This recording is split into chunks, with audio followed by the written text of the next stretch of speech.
Voilà. Donc, le ciel est Voilà, très usé. Et donc, vous voyez, on a des zones où déjà on est intervenu, par exemple, le groupe de... Et donc, c'est un travail qui demande beaucoup de temps, parce qu'il faut être très précis, il ne faut pas déborder. Allez-y.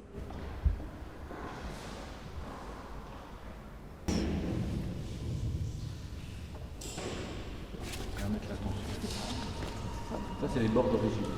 Ça, c'est les bords qui sont retenus sur le Chloé, peut-être en train de décartonner tout partout. On retire les protections qui ont été préalablement posées sur la couche picturale. Ça, c'est la toile. Ça, c'est...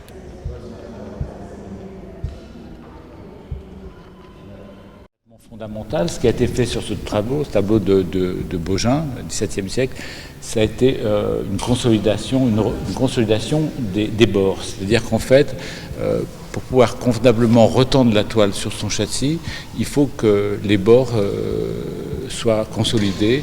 Mais qu'est-ce qu'il foutait dans les tours? C'est incroyable.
Actuellement, nous sommes dans la salle de stockage des œuvres qui sont stockées sur grille et en attendant d'aller dans la partie restauration.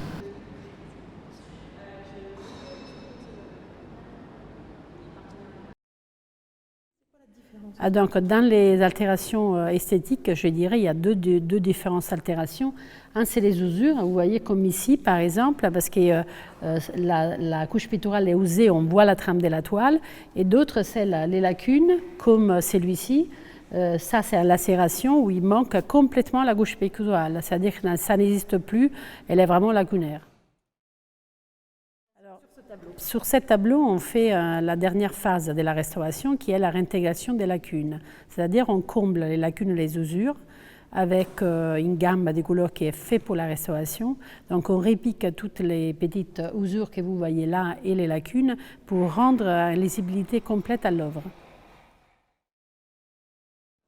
Alors on a en particulier 13 mai de Notre-Dame de Paris, c'était une commande de tableaux faite aux orfèvres, à la confrérie des orfèvres, tous les ans entre le début du XVIIe siècle et le début du XVIIIe siècle, et qui était offert le 1er mai. Donc ce sont des tableaux toujours commandés à des peintres illustres, puisque nous avons des Lebrun, des La Hire, voilà, donc tableaux de très grande qualité, de très grand format.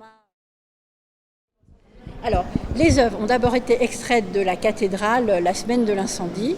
Ensuite, elles ont été mises de manière provisoire dans un entrepôt. Et à la fin 2020, elles sont arrivées ici, sur leur lieu de stockage définitif qui avait été aménagé pour. Et elles sont arrivées dans un état, je dirais, de crasse, non dû à l'incendie, puisque l'incendie n'a causé strictement aucun dégât au tableau, mais les tableaux étaient très sales dans la cathédrale. Là, les peintures finalement étaient sous les transepts, ont été assez bien protégées finalement de l'incendie. Bon, il y a eu forcément des problèmes dus à la chaleur, à l'empoussièrement, à la cendre, tout ça. Mais globalement, l'ensemble des œuvres ont plutôt bien résisté. Alors sur ce site, nous avons une quinzaine de personnes à temps plein. qui s'occupe de la gestion des espaces, de la sécurité, du contrôle de la machine, parce qu'on est dans un environnement qui est contrôlé, tant au niveau de la température qu'au niveau du taux d'humidité. Donc effectivement, ça nécessite une maintenance quotidienne.